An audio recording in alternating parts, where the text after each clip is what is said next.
Welcome to Cord Cutting today for August 24th, 2019. This is the show where I break down some of the biggest stories happening in the world of cord cutting. And since it's Saturday, we're going to take a look at the stories from the past week that you had a lot of questions about. First though, if you want to learn more about these stories, in the show notes down below, I'll put a link to each story, or you can read about them for yourself. Let me know what you think. I'd love to hear from you. If you're new here, hey, do me a huge favor. We're almost 100,000. Hit that subscribe button, hit the thumbs up. It helps us a lot because it lets YouTube know you enjoy what we're doing. And hopefully we can help you break free from the high cost of cable TV. Real quick, a few notes. Sorry the podcast didn't happen yesterday. Jess is completely without internet right now, working off her cell phone. So hopefully they fix that soon. I apologize. Back to normal schedule on the podcast next week. Also, huge thank you to everybody. Unbelievable growth, setting records in the last 30 days on YouTube. I just really want to say thank you and welcome to all of our new subscribers. We appreciate your support. All right, let's jump into this because there's a lot to talk about. First up, a Cord Cutters News exclusive. Comcast is moving channels, some channels to more expensive packages. The main one here would probably be Turner Classic Movies is leaving all Comcast standard packages, moving to the sports add-on package, which costs an additional $9.99 a month. And it include, I wonder if this is going to be a name change because it's called the sports package or sports add-on. And so maybe that's going to get a name change. We haven't confirmed that yet, but that's going to happen soon. They're also going to move Stars out of their Premier package, which used to also include Cinemax, and they moved that out. And now Stars and Cinemax are both $12.99 add-ons, much like how HBO is an additional cost on top. So Comcast making things more expensive. They've also announced that they are going to take the music channels out. I'm not sure how much people really care about these music channels. They're going to pull those out. I don't know if this has been announced, but they've done it. And now in the Comcast app, you're just going to find some standard radio channels. Again, if you think Comcast is a better deal, remember, these channels are leaving. Prices are not going down. It's not like they're cutting the price of the packages because Turner Classic Movies or in the Premier package, Stars and Cinemax are no longer in there. The cost of these channels are continuing to go up by moving them to higher packages as the regular packages stay in the same price point. So whenever you see those ads about crazy good deals, remember all those fees, taxes, and their habit of moving things around. This definitely seems to be a move on Comcast's part to try to get more revenue, right? If you really want the Stars or Cinemax or you want the Turner Classic Movies, you're going to have to pay more to get them now. And it also frees up in the bottom packages, hey, we're charging the same, but we don't have to pay Turner Classic Movies a cut of that anymore.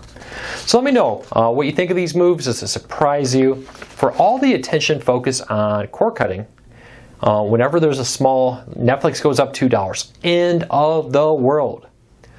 DirecTV raises the price $10 a month. Crickets. Comcast moving channels around. Crickets.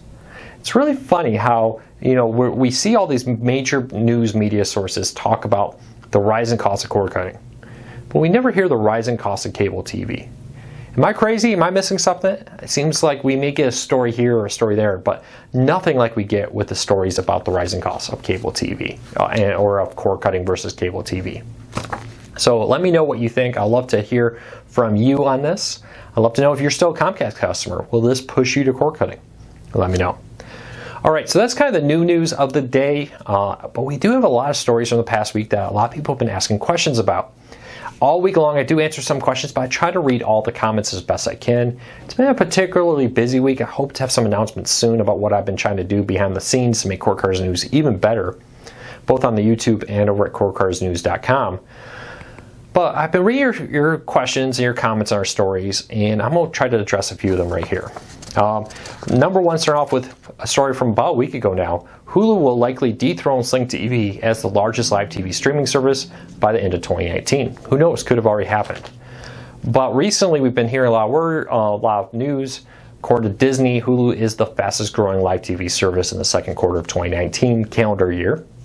And now a new study from the Moffett-Nathanson, which is a group that studies this space, studies entertainment, very well respected research group for investors. One of the things I always say is if you want to know what's really happened, look where people are willing to put their money. Because if I'm just talking, I'm just running my mouth. That's one thing. But if it's where I'm putting my money, that's another thing. Moffett-Nathanson's kind of group that recommends kind of It's a research group that people use to invest off of, right? They take this information and use it to invest going forward.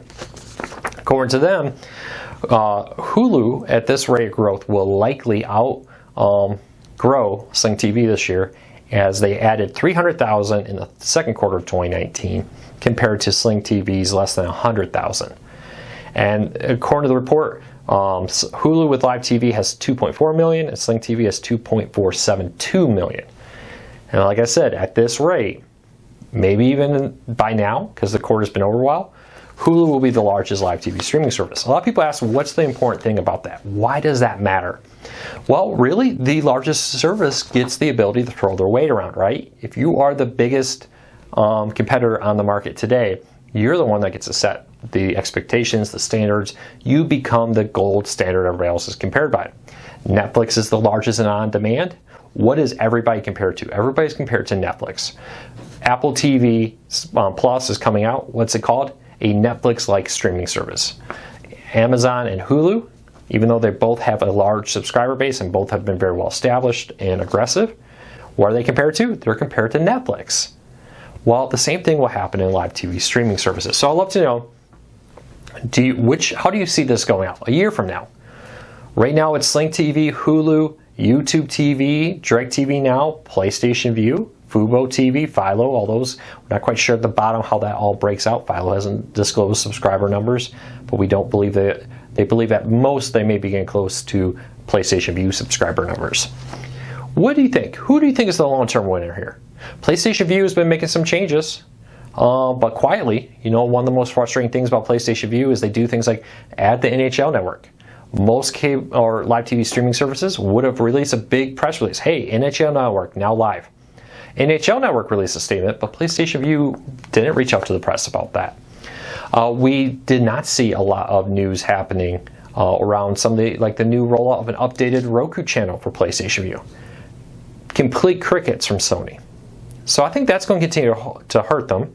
For me, YouTube TV, it's been quietly, aggressively growing, and I think they have a good argument that they may compete with Hulu for the fastest growing going forward. Sling TV's been quietly just chugging along. Yeah, they may not be growing as fast as they used to, but they're definitely growing right now. For DirecTV now called AT&T TV now, AT&T seemed to make a change of direction. That's no longer their main focus. They want to push people to AT&T TV. They were very clear in their earnings call. With that, because AT&T TV is basically cable streaming, contracts, required device, and more, I'll be interested to see what happens here. To me, the interesting three-way race right now is YouTube TV, Hulu, and Sling TV. Does Sling TV keep growing? Do they fall back a little bit? Do they just keep chugging forward at a slow and steady pace like they've been doing? Does YouTube TV explode? Does Hulu keep exploding? You know, it'll be interesting to see what happens, and I'd love to know what you think. So leave us a comment, let us know your predictions. But that's why that story is important. All right, we talked a tiny bit about YouTube TV. Let's talk about and all the other services, but let's talk about AT&T TV. So Core Cards News successfully broke this news earlier on the weekend that it would launch on Monday. Pretty much everything we reported was exactly right. It did require a streaming player. It does require that before you can go on to other ones. It is a 2-year contract, and it's very similar to the DirecTV packages, and it's very similar to the grandfather DirecTV Now packages. Few channels missing on both ends of that spectrum there a little bit, where the grandfather's missing a few and the DirecTV's missing a few. Most noticeably, AT&T TV are missing. AT&T Sportsnet, is missing from AT&T TV, and NFL Network is still missing. So it's basically a cable version of DirecTV, because it's got the same pricing, the same packaging, the same terms and conditions, same activation fee, without needing some guy to climb on your roof, without needing all these cable box rental fees. Now, if you want a second AT&T branded streaming player, there is a monthly fee for that. Of course, though, you can go and use a Roku, Fire TV, or Apple TV. A lot of people are asking, Luke, who is this targeting? Well, I can tell you right off the bat, this is not a cord-cutting service. Let's just make that perfectly clear. AT&T TV is not cord cutting. We do talk about it because we get so many questions, but this is DirecTV. This is AT&T hoping that if we just put it streaming, right, A, we can make more money because it's lower cost for them. B, maybe that's what people want. Maybe it's just that cool streaming thing. So if we take DirecTV's packages, fees, contracts, and more, put them on streaming, that's what everyone wants, right? I'm going to say no. I think AT&T completely misunderstands what the American population wants. And I'd love to know what you think. What do you think about AT&T TV? Do you think this is remotely interesting, regardless if you're a cord card or not, just interesting to the American population as a whole? I don't see anything that really makes me jump up and down. If I'm going to get this, I might as well get DirecTV because it's basically the same price, and DirecTV gives me more. So let me know. I'd love to know what you think. All right, Pluto TV this week and the NFL have teamed up to launch a new channel called the NFL channel. Now, this has caused a lot of confusion with people because they're thinking this is the NFL network. The NFL network is a cable network. The NFL channel is a free over-the-air ad-supported channel with a lot of classic content, older shows like older episodes of Hard Knocks, clips, reviews, and more.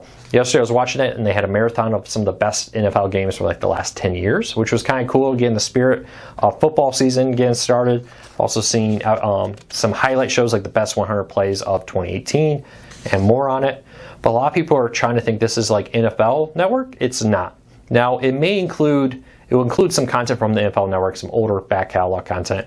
During the regular season, I wouldn't be surprised to see like a clip show of NFL Network content here. So maybe we'll see like, hey, here's the best 10 plays from last weekend on last week's NFL game. So keep that in mind. But these are different services, so keep that in mind. Also, last story up of the day before we get into what to look forward to. HD Home Run is adding DVR support to Roku. HD Home Run is a device where you can connect your antenna to it. Also has a cable card version, but for us cord cards, you connect your antenna to it, make sure you get the version for antennas, and then it streams your antenna out. The newer versions even have a DVR built in, which is pretty cool.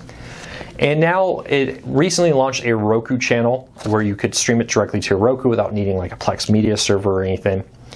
And now, though, one of the downsides is it didn't have DVR. Now they've added a DVR. So before you could just stream live TV, now you can also manage your DVR, watch your DVR recordings through the Roku channel. Still in beta. HD Home Run is very clear that they're still developing the Roku channel. It's not available on all Roku players, but it is available on some, so keep that in mind. But it's a great step forward. It's a cool new feature. I'd love to know what you think of it. All right, quick look forward to next week. A few things to keep an eye on. It is Labor Day weekend, which is traditionally one of the slowest weeks of the year. It's also a week where companies try to drop news where they don't think people are going to be paying attention because they think people are trying to get that last little bit of summer in. And historically, we always see a little dip around this time of year, and then after Labor Day, it goes back up. But we have seen companies drop some news this week, often news they don't want people to pay attention to. So keep a close eye out for that. Also, we should be learning maybe a little bit more about Disney Plus today. Over at CoreCardsNews.com, I will have updates about that, so keep that in mind. Well, I hope everybody has a fantastic week. I hope everybody stays safe. You know, Labor Day is a big travel day, so please stay safe on the roads. I'll be back tomorrow with another video, back on Monday with a Cord Cutting Today. We're going to go forward. We're going to be back to our normal schedule. Appreciate everybody's support. Appreciate everybody who's been ringing that notification bell if you watch these videos, so you don't miss out any. Because YouTube doesn't always, if you don't have that notification bell and the app installed allowing notifications, you often don't get notified of our videos. So make sure you do that. All right, everybody, have a fantastic week. Be safe. Whenever you're back, I'll be right here.